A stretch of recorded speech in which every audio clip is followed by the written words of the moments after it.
이 법관 탄핵 논란 임성근 부장판사와 김명수 이 대법원장 간의 진실 공방으로 번졌는데 오늘 임성근 부장 측에서 이 김명수 대법원장이랑 나눴던 대화의 녹취 파일을 공개했습니다. 직접 들어보시겠습니다. 이제 사표 수리, 제출 그와 같은 뭐 법률적인 그런 것을 뭐 자체하고 근데 나로서는 여러 영향이랄까 그걸 생각해야 되잖아요. 맞습니다. 그 중에는 정치적인 상황도 살펴야 되고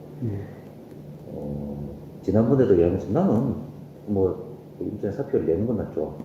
좋은데 정치적인 상황을 잘 보고 뭐더 톡까놓고 이야기하면 지금 뭐 탄핵하자고 저래 나오고 설치고 있는데 그거 내가 사표 수리했다고 하면 야, 국회에서 무슨 이야기 듣겠냐 말이야. 그지? 그러니까 아까 탄핵이라는 게 들려 있으니까 그렇지.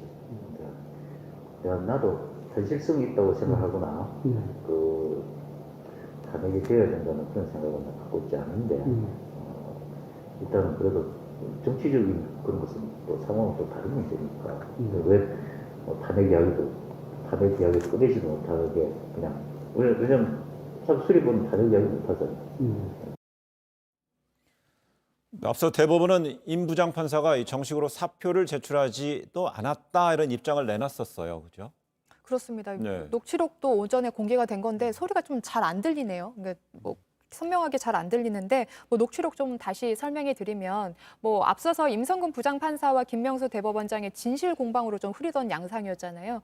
임 부장판사 측에서 오늘 오전에 그날에 있었던 녹취록을 좀 공개를 했습니다. 네. 이 녹취록에 따르면요, 김 대법원장이 임 부장판사에게 이 탄핵 이야기를 언급하면서 사표를 수리할 수 없다는 취지로 말한 내용이 들어 있었습니다. 네. 녹취록을 좀 그대로 좀 읽어드리면요, 김 대법원장 뭐 지금 탄핵하자고 저렇게 설치고 있는데 뭐 내가 나서서 사표를 수리했다고 하면 국회에서 무슨 이야기를 듣겠냐 말이야 이렇게 얘기를 했다고 네. 합니다.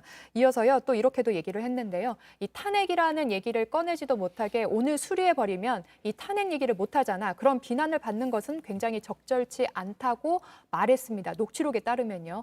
이는 전날 대법원이 뭐 논란이 불거지자 뭐 탄핵 문제로 사표를 수리할 수 없다는 취지의 말을 한 사실은 없다라고 김 대법원장이 해명한 내용과 이 정면으로 배치되는 내용이라 좀 파문이 커질 것으로도 보입니다.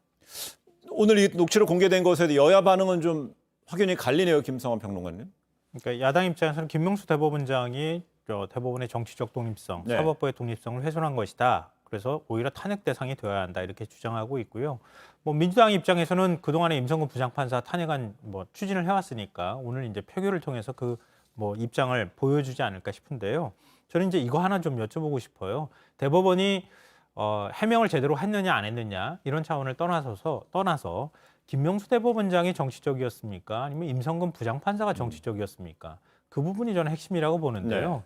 임성근 부장판사가 대법원장하고 만나는 자리에 만약에 녹음을 하고 있었다는 거잖아요. 대화 내용을. 자신이 탄핵 대상이 될 수 있다는 것, 탄핵을 국회에서 이미 추진하고 있다는 사실을 네. 알고 있는 상태에서 대법원장을 만났습니다. 그러니까 그 상태에서 녹음을 했다고 하는 것이고요. 대법원에서 그동안에 징계를 제대로 받지 않았고 그리고 1심 판결 내기도 김명수 대법원장이 언급하는데 1심 판결을 통해서 일단 사법 처리는 받지는 네. 않았어요. 근데 위헌적 행위를 했다고 재판부가 판단한 상황이었습니다. 그런 상황을 김명수 대법원장이 얘기하는 상황에서 만약에 이렇게 탄핵 추진이 되면 검사들이나 공무원도 마찬가지지만 징계 절차에 들어간 사람이 그냥 퇴직을 해버리면 거기에 따르는 비난이 뒤따르잖아요. 네. 그거랑 똑같이 국회에서 그런 비난이 사법부로 쏟아질 가능성을 우려해서 지금은 시점이 아니지 않느냐 이렇게 완곡하게 저는 표현한 측면이 그 행간 안에 담겨 있다고 생각해요. 근데 그거를 정치적이다 이렇게 어느 정도 해석을 할 수 있을까? 저는 임성근 부장판사의 행위가 오히려 더 정치적인 행위에 가깝지 않을까 그렇게 생각합니다. 김명수 대법원장이 공개된 녹취록과 관련해서 자신의 입장도 조금 좀 전에 내놨는데요. 네. 어제 그 면담 내용에 대해서 잘못 해명한 것에 대해 뭐 송구하다는 뜻을 밝혔습니다. 네.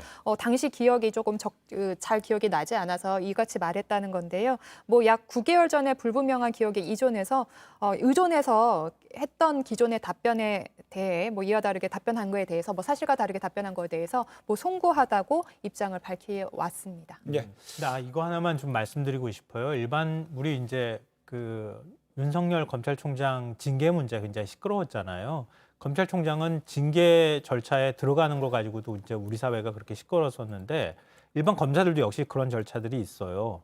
근데 이 법관 같은 경우에는 법관의 독립성이 매우 중요하기 때문에 네. 정직 1년 이상의 징계를 줄 수가 없어요. 그 자리에서 파면할 방법이 없습니다. 아무리 잘못을 해도. 네. 근데 임성근 부장판사는 이미 대법원 조사 결과에서도 위헌적 행위를 했다고 하는 것이고 재판부 판결 내용에도 그 내용이 들어가 있습니다. 그러니까 판사가 이런 행위를 했을 때 그러면 어떻게 해야 할 것인가? 징계도 못하고 그만두게도 못하면. 그러니까 그렇기 때문에 2018년 11월인가요? 법관 대표회에서도 이 탄핵 문제를 정식 안건으로 채택하고 탄핵을 하는 것을 선례로 남겨야 다시는 이 판사들이 판사의 독립성을 해치는 일을 하지 않을 것이다. 예. 이런 논의들이 이루어졌던 적이 있다라는 사실을 우리가 좀 기억해야 된다고 생각합니다.